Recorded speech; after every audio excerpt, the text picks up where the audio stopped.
Bonjour. Jérôme Cahuzac est donc passé aux aveux. Il reconnaît avoir possédé un compte à l'étranger. Comment vous réagissez?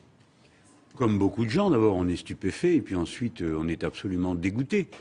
Et, comment dire, voilà le prototype de ce qu'on appelle un salaud, au sens du philosophe Sartre, hein, c'est-à-dire quelqu'un qui a pour soi sa bonne conscience et qui n'hésite pas à impliquer tous les autres sans aucune considération pour salaud, la signification morale. Le mot est très dur. Oui, ben on en prend un autre si il vous indispose. Mais c'est ça que je veux décrire. Ce n'est pas un comportement. Quel autre mot vous auriez pu purement, employer? c'est l'esprit de caste, l'oligarchie, des gens qui se sentent au-dessus des lois, au-dessus de tout, qui sont capables de mentir avec un aplomb absolument extraordinaire, d'entraîner tous les autres dans leurs mensonges. Vous avez vu à quel ton arrogant il me parlait dans notre entretien. Il savait tout. Il était la vertu incarnée. C'était à l'émission Mots Croisés. Tout le monde ne l'a pas vu. Hein.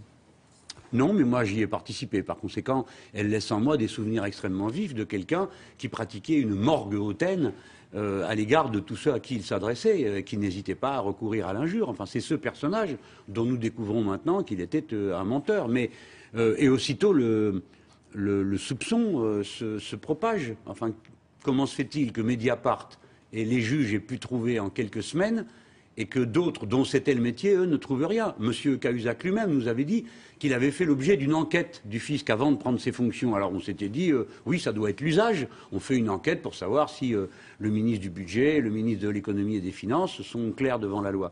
Donc cette enquête n'a rien donné. Jean-Marc Ayrault, hier soir, dans le 20h Oui. de France 2, disait qu'il n'était au courant de rien. Est-ce que vous pensez que c'est crédible? Vous le croyez ou pas? Non, je ne le crois pas. Maintenant, je ne crois plus personne. Parce que Cahuzac, comme vous le voyez, il était extrêmement clair, ferme. Il vous disait les yeux dans les yeux, je nie tout en bloc et en détail. Et pourtant, il mentait. Qui va assumer la responsabilité de n'avoir rien su? Monsieur Pierre Moscovici est quand même celui qui a fait donner l'information selon laquelle on pouvait être tranquille, il n'y avait pas de compte en Suisse de Monsieur Cahuzac. Bon, la société qui accompagnait Monsieur Cahuzac, autrement dit, selon vous, tout le monde a menti. Beaucoup de gens ont dû mentir, en effet. Je ne m'explique pas la situation autrement. Elle est tellement énorme. Mais encore une fois, Monsieur Sicard, regardez le détail. Tout le monde sait, c'était dans tous les récits, qu'il y avait une société de communication qui accompagnait Monsieur Cahuzac. Est-ce qu'elle savait, cette société, que Monsieur Cahuzac mentait? Ou est-ce qu'elle ne le savait pas? Est-ce que là, ils l'ont accompagné pour gérer cette nouvelle crise? Ces gens-là sont en même temps ceux qui conseillent de nombreux autres membres du gouvernement en tant que société de communication. Donc on va nous dire maintenant que tout ça était étanche, personne ne parlait à personne et personne ne savait rien. Allons, je n'arrive pas à le croire. Est-ce que vous pensez que cet aveu peut cacher d'autres fautes?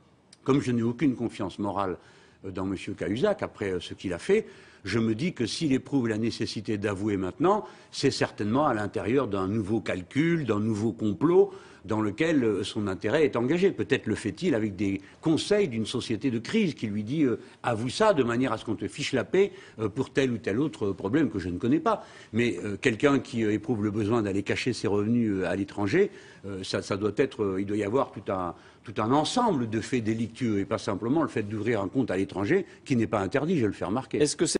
Oui, mais ils auraient pu au moins éviter de donner ce sentiment d'une caste qui se congratule chaque fois que quelqu'un est mal en point. Dois-je rappeler les commentaires qui ont entouré les premières heures de l'arrestation de Dominique Strauss-Kahn?